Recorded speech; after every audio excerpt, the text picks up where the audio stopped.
take the device and the PC frame, make sure the cutout up front line up. And from there, pop in those clips in the corners and make sure it's installed securely. Take the silicone outer wrap and insert the device underneath the lip perimeter. From there, wrap the silicone all the way around.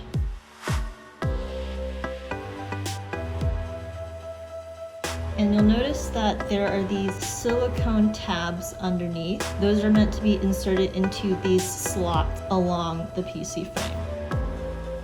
So continue to do that around the entire perimeter of the case.